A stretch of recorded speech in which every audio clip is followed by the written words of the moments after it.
প্রস্রাব পায়খানা আদব কায়দা কেবলা সামনে বা পিছনে রেখে পায়খানা বসবে না। হাদিস 208 হযরত আবু আইয়ুব আনসারী রাদিয়াল্লাহু আনহু বলেন, রাসূল সাল্লাল্লাহু আলাইহি ওয়াসাল্লাম বলেছেন, যখন তোমরা পায়খানা যাবে সামনে রাখবে না কেবল অথবা পিছনে রাখবে না তাকে পূর্ব দিকে ফিরে বসে বা পশ্চিম দিকে ফিরে বসবে। বুখারী ও মুসলিম।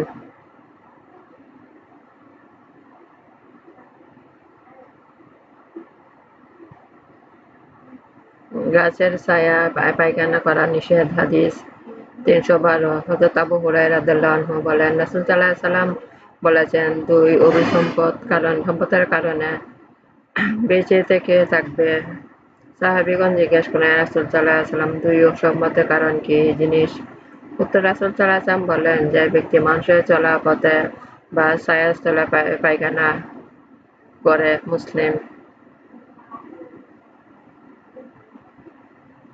রাসূল সাল্লাল্লাহু আলাইহি ওয়াসাল্লাম পায়খানা গেলে আংটি খুলে রাখতেন। হাদিস 316 হযরত আনাস রাদিয়াল্লাহু আনহু বলেন, রাসূল সাল্লাল্লাহু আলাইহি ওয়াসাল্লাম যখন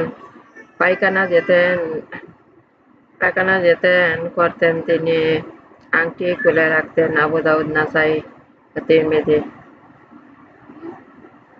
প্রস্রাব করতে দেয়ালের আড়ালে করতে হয়। হাদিস 318 হযরত আবু মুসা রাদিয়াল্লাহু আনহু বলেন, একদিন আমি রাসূল সাল্লাল্লাহু আলাইহি ওয়াসাল্লামের সাথে ছিলাম। তিনি যখন পেশাব করার ইচ্ছা করলেন তখন একটি দেয়ালের গোড়ার নরম জায়গায় গেলেন, পেশাব করলেন।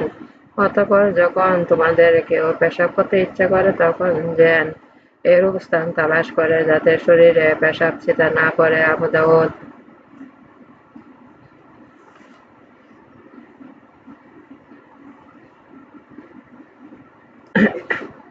খাদ্য খাওয়ার পর খিলাল করতে হয়। হাদিস 325 হযরত আবু হুরায়রা রাদিয়াল্লাহু আনহু বলেন, রাসূল সাল্লাল্লাহু আলাইহি ওয়াসাল্লাম বলেছেন, যে ব্যক্তি সুরমা লাগায়, যে বেজুর সংখ্যা লাগায়, যে এমন করলো সে যেন ভালো করলো, আর যে করলো না সে মন্দ করলো, আর এসেঞ্জা করে সে যেন ঢিলা বিজু করে। যে এরূপ করলো সে ভালো করলো, যে এরূপ করলো না সে মন্দ করলো না। যে ব্যক্তি কানা গেল এবং খিলাল দ্বারা দাঁতে কিছু বের করলো সে যেন তা বাইরে ফেলে দেয়। যারা জিহ্বা দ্বারা মথিত করে তা যেন গিলে ফেলে। যে এমন করলো সে ভালো করলো, যে এমন করলো না সে মন্দ করলো না। যে ব্যক্তি পায়খানা যায় সে যেন পর্দা করে। যদি সে পর্দা করতে বালি স্তূপীকৃত ছাড়া কিছু না পায় তাহলে স্তূপকে যেন পিঠ দিয়ে বসে, কেননা শয়তান মানুষের বসার স্থান নিয়ে খেলা করে। যে এরূপ করলো ভালো করলো, যে এরূপ করলো না সে মন্দ করলো না। আবু দাউদ, ইবনে মাজাহ, দামেরি। চলাচলের পথে পায়খানা করা নিষেধ। হাদিস 328 হযরত মুআজ ইবনে জাবাল রাদিয়াল্লাহু আনহু বলেন, রাসূল সাল্লাল্লাহু আলাইহি ওয়াসাল্লাম বলেছেন, তিনটি অভিশাপের যোগ্য কাজ পানি ঘাটে চলাচলের পথে ও ছায়া পায়খানা করা থেকে বেঁচে থাকবে। আবু দাউদ, ইবনে মাজাহ। পায়খানা হলো জিনদের আবাসস্থল। হাদিস 330 হযরত যায়েদ ইবনে আকরাম রাদিয়াল্লাহু আনহু বলেন, রাসূল সাল্লাল্লাহু আলাইহি ওয়াসাল্লাম বলেছেন, পায়খানা স্থানসমূহ হচ্ছে জিনের উপস্থিতি স্থান। সুতরাং তোমাদের কেউ পায়খানা যাবে সে যেন বলে, হে আল্লাহ, আমি তোমার কাছে নর নারী শয়তান থেকে পানাহ চাচ্ছি। আবু দাউদ, ইবনে মাজাহ।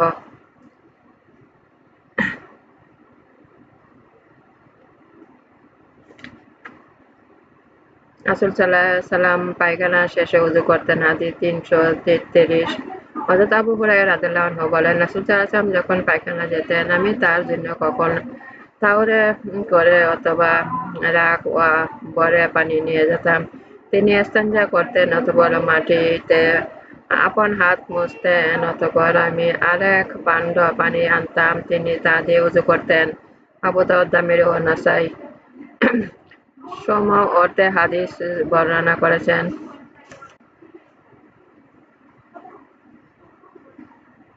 ডান হাতে ইস্তেঞ্জা করা নিষেধ। হাদিস 345 হযরত সালমান ফার্সী রাদিয়াল্লাহু আনহু বলেন, মুশরিকদের মধ্যে এক ব্যক্তি আমাকে বিদ্রূপ করে বলল, দেখছি তোমার বন্ধুদেরকে পায়খানা বসার সময় পর্যন্ত বলে দিচ্ছেন। আমি বললাম, হ্যাঁ, তিনি আমাদেরকে নির্দেশ দিয়েছেন যে কেবলা দিকে মুখ না করি, ডান হাতে আবন্ত না করি এবং সূচিকালে ৩ ডেলার ব্যবহার না করি, এতে গোবর ও হাড় না থাকে। আহমদ ও মুসলিম। রাসূল সাল্লাল্লাহু আলাইহি ওয়াসাল্লাম মেসকের প্রতি বেশি গুরুত্ব দিতেন। হাদিস ৩৪৭। হযরত আবু হুরায়রা রাদিয়াল্লাহু আনহু বলেন, রাসূল সাল্লাল্লাহু আলাইহি ওয়াসাল্লাম বলেছেন, যদি না আমার উম্মতের কষ্ট ফেলব মনে করতাম তাহলে আমি তাদের হুকুম করতাম এশার নামাজ বিলম্ব করতে এবং প্রত্যেক নামাজের সময় মিসওয়াক করতে। বুখারী ও মুসলিম। তাহাজ্জুদের নামাজের আগে মিসওয়াক করতে হয়। হাদিস ৩৪৯। হযরত আবু হুযায়ফা রাদিয়াল্লাহু আনহু বলেন, রাসূল সাল্লাল্লাহু আলাইহি ওয়াসাল্লাম যখন রাতে তাহাজ্জুদের নামাজের জন্য উঠলেন, প্রথম মিসওয়াক দ্বারা নিজের মুখ পরিষ্কার করতেন। বুখারী ও মুসলিম। মিসওয়াক করলে আল্লাহ খুশি হন। হাদিস ৩৫১। হযরত আয়েশা রাদিয়াল্লাহু আনহা বলেন, রাসূল সাল্লাল্লাহু আলাইহি ওয়াসাল্লাম বলেছেন, মিসওয়াক হলো মুখ পরিষ্কারকারী এবং আল্লাহ সন্তুষ্ট লাভের উপায়। শাফিঈ, আহমদ, দামেরী, নাসাঈ ও বুখারী ভিন্ন সনদে। ৪টি জিনিস রাসূলগণের সুন্নতে অন্তর্গত। হাদিস ৩৫২। হযরত আবু আইয়ুব আনসারী রাদিয়াল্লাহু আনহু বলেন, রাসূল সাল্লাল্লাহু আলাইহি ওয়াসাল্লাম বলেছেন, ৪টি বিষয় নল রাসূলগণের সুন্নত অন্তর্গত: লজ্জা করা, অন্য বর্ণনাস্থলে খাতনা করা, সুগন্ধি ব্যবহার করা, মিসওয়াক করা, বিবাহ করা। তিরমিজি।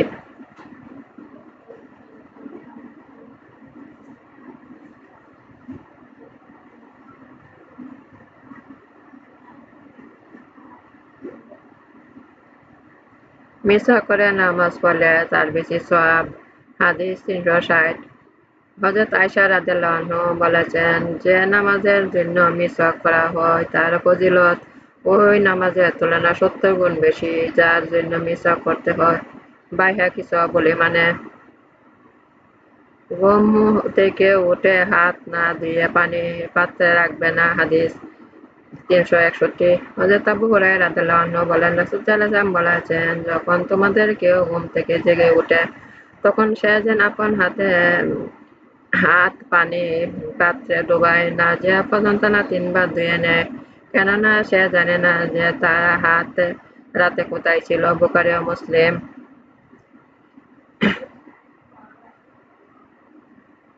ওযু করলে পাগড়ির উপর মশায়া করতে হয়। হাদিস ৩৬৪। হযরত মুগীরা ইবনে শুআবা রাদিয়াল্লাহু আনহু বলেন, রাসূল সাল্লাল্লাহু আলাইহি ওয়াসাল্লাম ওযু করলেন এবং মশায়া করলেন নাসিয়ার উপর এবং পাগড়ির উপর, মোজাদ্বয়ের উপর। মুসলিম।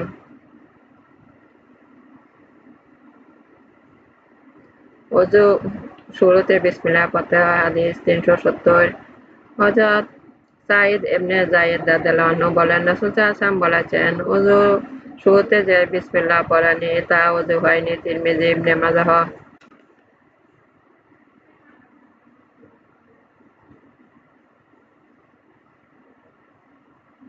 রাসূল সাল্লাল্লাহু আলাইহি ওয়াসাল্লাম ওযুর সময় দাড়ি খেলাল করতেন। হাদিস ৩৭৫।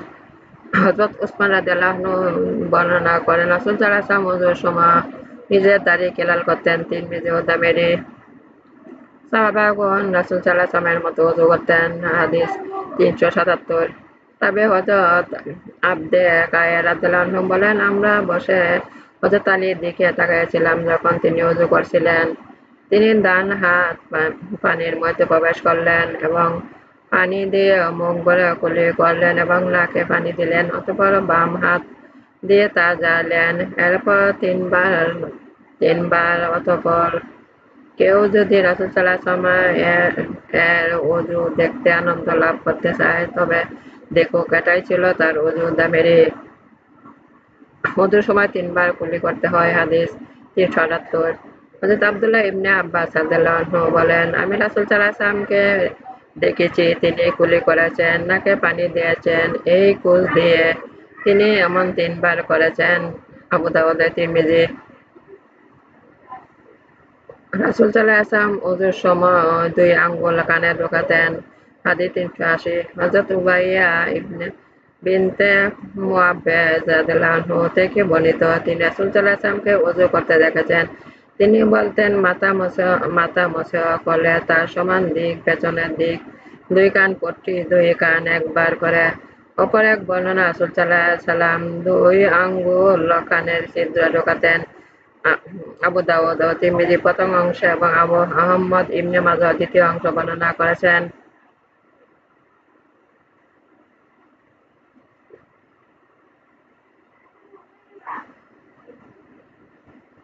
অজুতে সীমা লঙ্ঘন করা ঠিক নয়। হাদিস 384।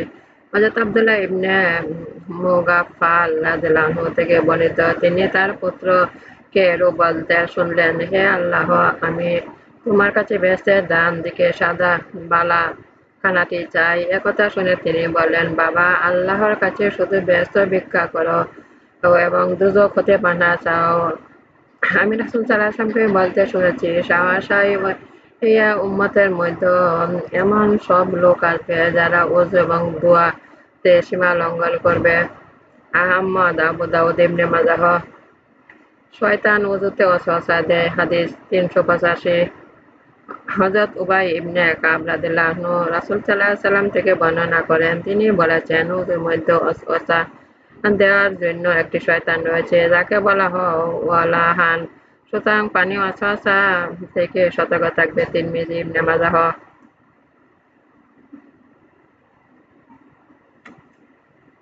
হযরত ইব্রাহিম আলাইহিস সালাম ওযুতে অঙ্গগুলি 3 বার ধুইতেন। হাদিস 390।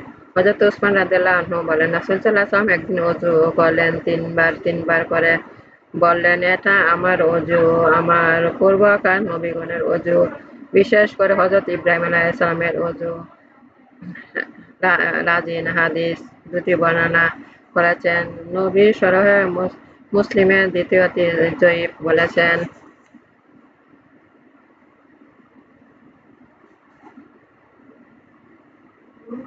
অজুতে পানি অপচয় করা ভালো নয়। হাদিস 395। হযরত আব্দুল্লাহ ইবনে আস রাদিয়াল্লাহু থেকে বর্ণিত আছে, একদিন রাসূল সাল্লাল্লাহু আলাইহি ওয়াসাল্লাম সাদ ইবনে ওয়াক্কাস রাদিয়াল্লাহু আনহু এর কাছে বসালেন। সাদ তখন ওযু করলেন। রাসূল সাল্লাল্লাহু আলাইহি ওয়াসাল্লাম বললেন, অপচয় কেন সাদ? সাদ উত্তর করলেন, রাসূল সাল্লাল্লাহু আলাইহি ওয়াসাল্লাম, অজুতে কি অপচয় আছে? রাসূল সাল্লাল্লাহু আলাইহি ওয়াসাল্লাম বললেন, নিশ্চয়, তুমি যদি প্রবাহমান নদীর ধারে হও। আহমদ ও তিরমিজি।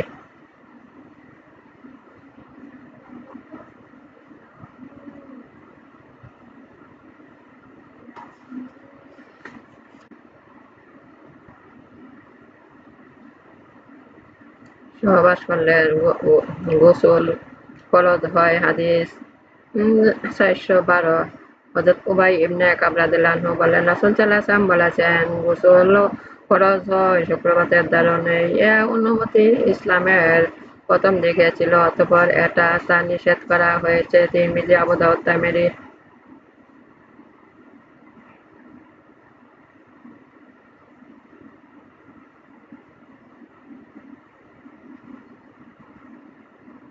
জুম্মার দিনে গোসল করা উত্তম কাজ। হাদিস 420। হযরত সামারা ইবনে জুনদুব রাদিয়াল্লাহু আনহু বলেন, রাসূল সাল্লাল্লাহু আলাইহি ওয়াসাল্লাম বলেছেন, যে ব্যক্তি জুম্মার দিনে ওযু হলো তার জন্য যথেষ্ট এবং উত্তম, আর যে ব্যক্তি গোসল করলো, গোসল হলো তার জন্য উত্তম। আহমদ, দামেরি, আবু দাউদ, তিরমিজি, নাসাই, দামেরি।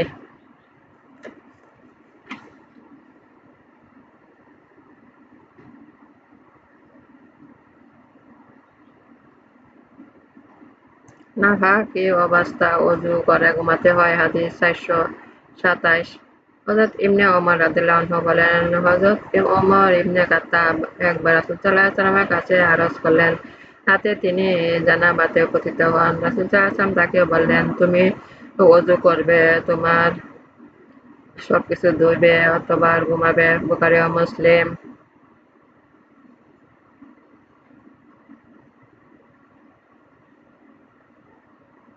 রাসূল সাল্লাল্লাহু আলাইহি ওয়াসাল্লাম পায়খানা থেকে বের হয়ে কোরআন পড়তেন।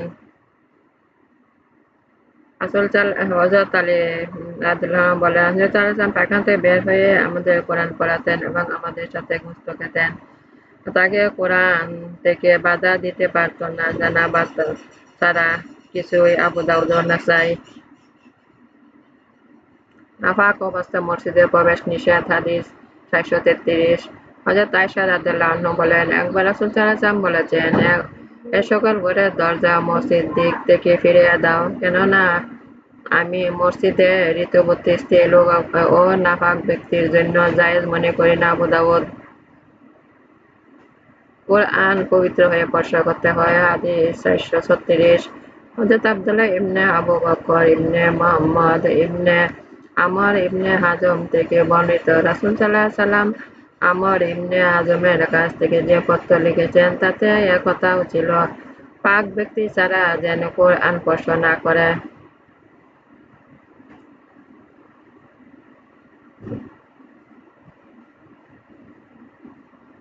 গোসলের আগে ওযু করতে হয়। হাদিস ৪৪০। হযরত সুহাব রাদিয়াল্লাহু আনহু বলেন, হযরত আব্দুল্লাহ ইবনে আব্বাস রাদিয়াল্লাহু আনহু যখন নাপাকি গোসল করতেন, তার ডান হাত দিয়ে বাম হাতের উপর ৭ বার পানি ঢালতেন, অতঃপর সব ধৌত করতেন।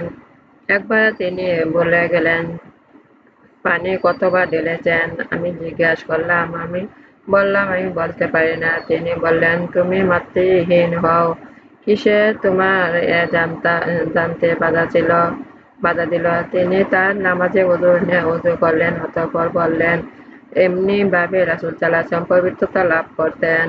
আবু দাউদ।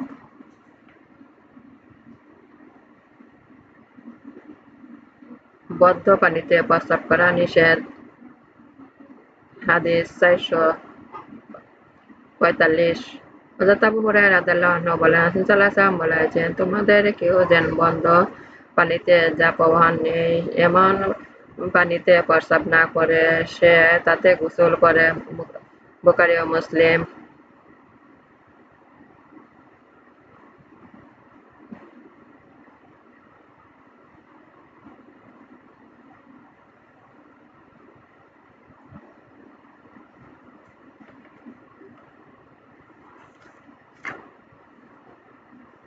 রোদে গরম পানি দিয়ে গোসল করা উচিত নয়। হাদিস ৪৫৬।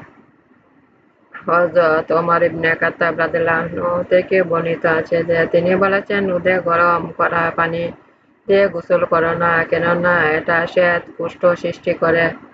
দারাকুতনি।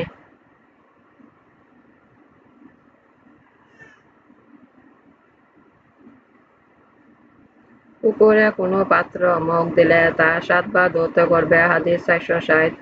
হযরত আবু হুরায়রা রাদিয়াল্লাহু আনহু বলেন, রাসূল সাল্লাল্লাহু আলাইহি ওয়াসাল্লাম বলেছেন, যখন তোমাদের কারো পাতে কুকুর পান করে সে যেন তা ৭ বার ধোয়। বুখারী ও মুসলিম।